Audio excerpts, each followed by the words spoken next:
Jujutsu Kaisen sequel just revealed the Evil Yuta of the future, and he is an absolute menace. In Jujutsu Kaisen Modulo Chapter 4, titled The Repeating Child, Usami finally decided to tell the Okkotsu siblings that Maru is an alien. In response, they dully claimed to be well aware, but at least this meant that they could talk about it freely. Usami was accompanied by Mino, and admitted that Maru's origins were supposed to be a secret, but the Samurians had informed them that Maru had already let the truth slip. Tsurugi remembered the move that Maru pulled with his third eye. Yuka couldn't help but sneak a glance at the alien boy's forehead. Regardless, the siblings would need to continue bringing Maru along on their missions, and Maru cheerfully exclaimed his eagerness to do just that. The siblings were unmoved and more focused on reading the details of their current mission. But Usami wanted a private word with Tsurugi. This is when Maru was apologizing, and Yuka learned that aliens also bow when doing so. At the same time, Usami explained that the Samurians were most likely using Maru as a reconnaissance agent. Even if the aliens can understand sorcerer terms, gathering substantial information would be a more difficult task. Based on their current standing, humanity couldn't pry into alien affairs. So seriously, he ordered Tsurugi to gather as much information about the Samurians from Maru, no matter how small.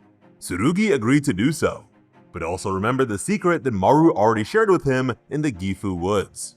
And the fact that he hasn't relayed the information is a testament to his character and willingness to be a friend to Maru beyond the circumstances of their people. Usami left with a heavy sigh. Mino reminded him that there was no helping it, since this was the condition that the higher-ups set when he nominated the Okkotsu kids for the task. Even so, Usami couldn't help but feel frustrated by an inability to join them, which tells me that Usami's abilities are something that the higher-ups don't want to be revealed just yet.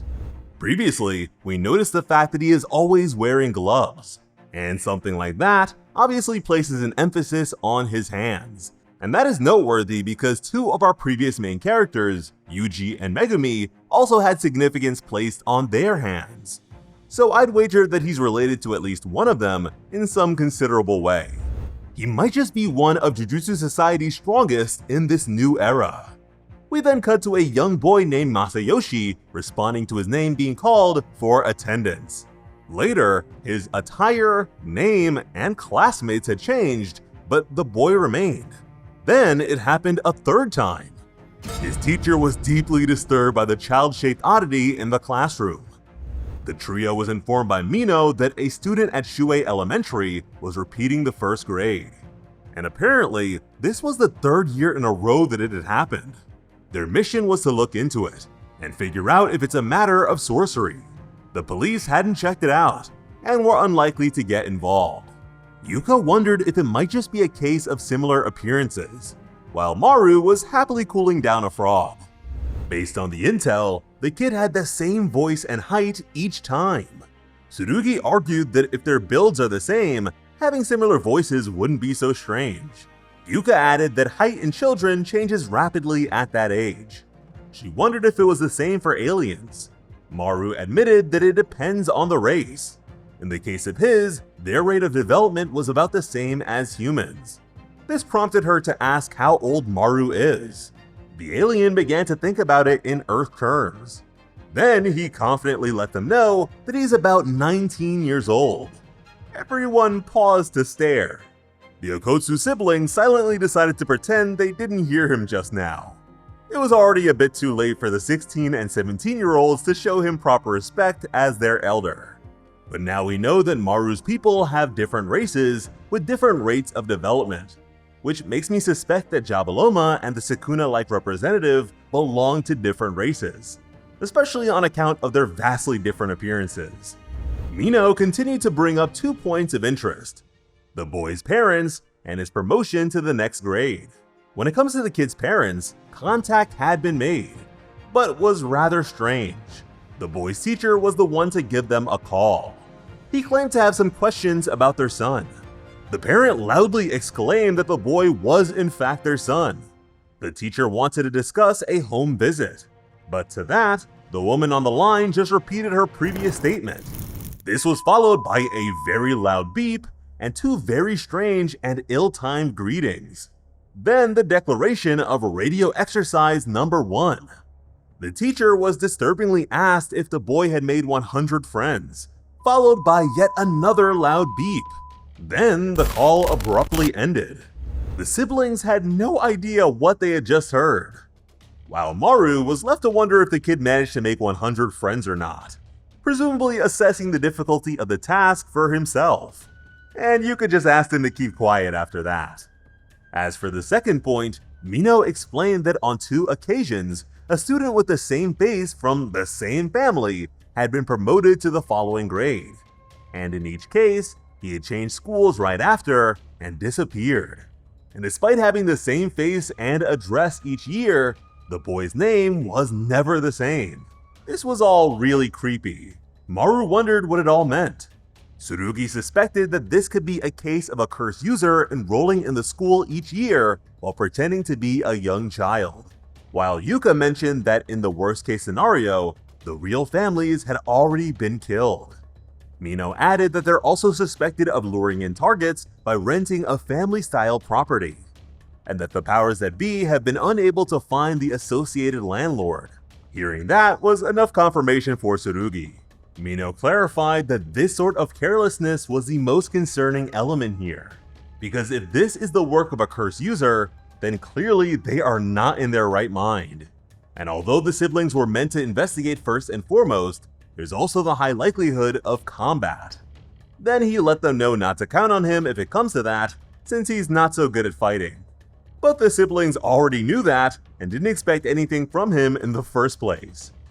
A response that the man wasn't too happy about. The group decided to split up. Yuka and Mino would be going to the boy's house, while Tsurugi and Maru would be headed to the school. Once there, Maru asked Tsurugi if sneaking into the school would be a bad idea. The sorceress said that if they get into a fight with a cursed user, it would be troublesome to do so with so many kids around, so they planned to catch their target before then. And it didn't take long for them to spot him. Soon after, Tsurugi was looming over Takeda Masaki and requesting a moment of his time, much to the boy's horror. The mysterious scamp wasted no time and quickly sprinted away. Tsurugi just as quickly accepted this as an indication of guilt, while Maru was sure that the boy was just running away because he's a little kid. He pointed out how scary Tsurugi's face is, but Tsurugi didn't want to hear it. The kid's hat fell as Tsurugi mocked his ability to run with such short legs.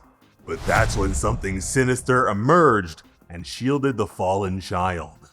Both Tsurugi and Maru reacted to the creature's swipes with trained movements. So we're finally seeing a bit of Maru's warrior status in action. And we could also see a looming presence with pins on its head, closed eyes, and a spindle of thread connected to its abdomen. Tsurugi questioned if this was some sort of Shikigami or a guardian spirit, while Maru referred to it as something called a Kalyan. So it seems like his people are familiar with something similar. Tsurugi prepared his weapon while telling Maru to stay back. Based on Usami's earlier behavior, Tsurugi accurately concluded that the aliens are the ones with the upper hand at the moment, and he knows for sure that Maru is the test they're using to judge humanity. At the moment, Maru seemed to be debating if he should use his powers or not, which just goes to show how dangerous Kalyans must be. But based on what Maru said about his twin brother sensing the use of his power and having a reduced impression of humanity as a result, they couldn't afford for that to happen. They also couldn't afford to let Maru get hurt.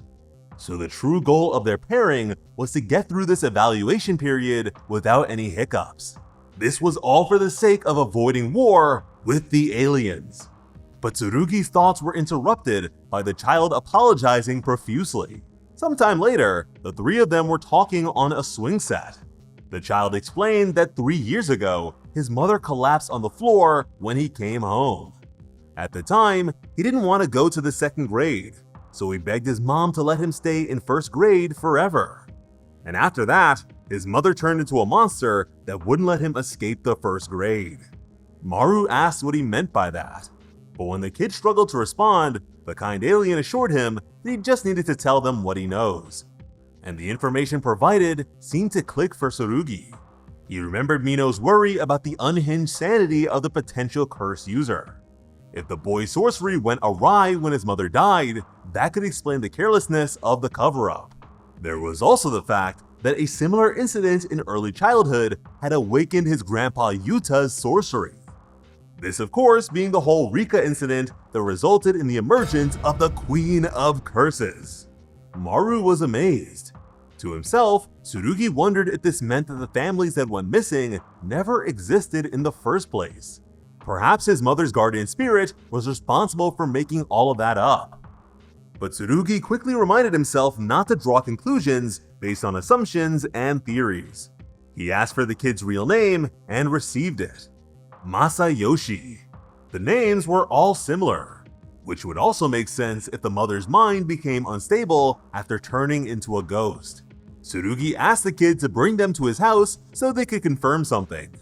Meanwhile, Yuka and Mino had just arrived there, and Yuka caught a really bad vibe from the place the moment they stepped out of the vehicle. They began to approach the front door, but Yuka's sharp senses turned her attention elsewhere. She peered at a certain bed of flowers. Calling out to her senior, Yuka mentioned that her brother would arrive shortly. In the meanwhile, she wanted to begin digging.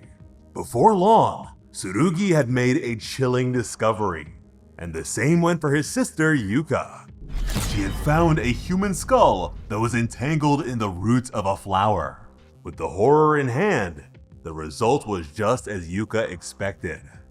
Meanwhile, Tsurugi seemed to have digged up the body of the boy's mother. And just as Tsurugi expected, the home was the only place where Masayoshi could have hidden the body. As a child, he wouldn't have been able to travel far with a corpse. Maru asked the boy if he buried his mother himself, which the kid confirmed. Acknowledging the difficulty of such a task, Maru patted the crying boy's head. Shakily, Masayoshi asked if he would be going to prison for this. Unsure himself, but hopeful that wouldn't be the case, Maru deferred to Tsurugi. The sorcerer confirmed that if the kid doesn't have a dad, then he's likely to be taken in by Kausen and trained to control his curse energy, which is a name we're unfamiliar with. Even so, Masayoshi questioned where he'd come home to. He was worried about his house and wondered if he wouldn't be allowed to come back. As an alien refugee, Maru was familiar with the sadness of abandoning one's home. Stooping down, he admitted to being in the same predicament himself. The scenery he was used to, his home that was full of memories, they were all lost to him now, and in all likelihood, nothing would ever be able to fill that void. At least not until he becomes someone's neighbor. The boy wiped his eyes and asked what a neighbor was. With a smile and shining eyes, Maru explained that neighbors are friends who understand why the things you care about are so important. Now standing up with glee, Maru proposed that he and Masayoshi become neighbors, and he promised to work hard to become the boy's neighbor too. The child seemed to be nervous and considering, while Maru was taken aback by his uncertainty. Tsurugi couldn't help but smile. That's when he received a call from his sister. He immediately asked where the hell she was. Then she shouted back what was pretty much the same question. Tsurugi wondered what she meant and confirmed that he was at the boy's home, which was certainly news to Yuka since she was in front of the kid's house herself. Tsurugi shouted back in disbelief. Yuka explained that Takeda Masaki is as guilty as they come, a truly heinous monster. She and Mino had discovered a total of 5 bodies buried in the garden, and they expected to find plenty more. Tsurugi stood and spun at the same time. Maru had just collapsed, as the boy rose, with Tsurugi now facing him. Yuka made it clear that if they run into Takeda, they need to restrain him immediately with no questions, which is the opposite of what they had done. The miniature curse user's tone shifted as he placed a hand over his face. He peeled away the skin of his disguise to reveal the decrepit visage below. Now the evil sorcerer knows that they have allies. Oh boy, here comes the feast! because Gege is cooking. For his author comment this week, the creator mentioned how he ended up having the content of 2 chapters in a row being old dudes talking. So he's well aware of the slower start, and is ready to bring us back into the mayhem. Despite what seemed to be an ill-conceived cover-up, this cursed user's acting skills are impeccable. And in this era of generally weaker sorcerers, anything that can even be compared to Yuta's capabilities is bound to be a very serious threat. And on account of the description he gave that prompted Tsurugi towards coming up with his own rationalizations, this guy is likely to be familiar with Yuta's legendary history himself. The prospect of the Okkotsu siblings going up against threats that are similar to their grandparents is very exciting. The fact that this guy has killed so many people that he even has one to spare as a decoy is insane. Getting the drop on a warrior like Maru is also impressive. And by Maru suffering damage, Tsurugi has already failed at a critical aspect of humanity's attempt to avoid war with the Simurians. And of course, when it comes to thread users in these sorts of stories, manipulation of others tends to be involved. On top of that, Jujutsu Kaisen has certainly taken inspiration from Hunter x Hunter in many ways. And like Killua's brother Illumi, the Guardian had pins on its head. And just like Illumi, the cursed user is able to manipulate their own appearance.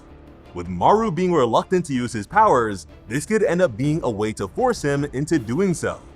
Based on his stature and previously immediate decision to flee, a child couldn't hope to handle a Maki emulator like Tsurugi in physical combat. So puppeteering Maru would be a safer bet. Having to fight Tsurugi would only exacerbate the issue of Maru being hurt and possible consequences from his twin brother. But it would also stand to be pretty substantial intel for the humans. I'd imagine that Tsurugi sharing his location with Yuka would be a simple task for their future technology.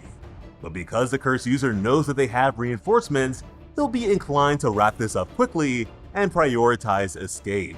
Overall, I am very eager to see where this all goes, and hope you are too. So drop us all your thoughts and predictions in the comments. As always, I'm SliceBotaku. Thank you all so much for watching and have an awesome day. I love you.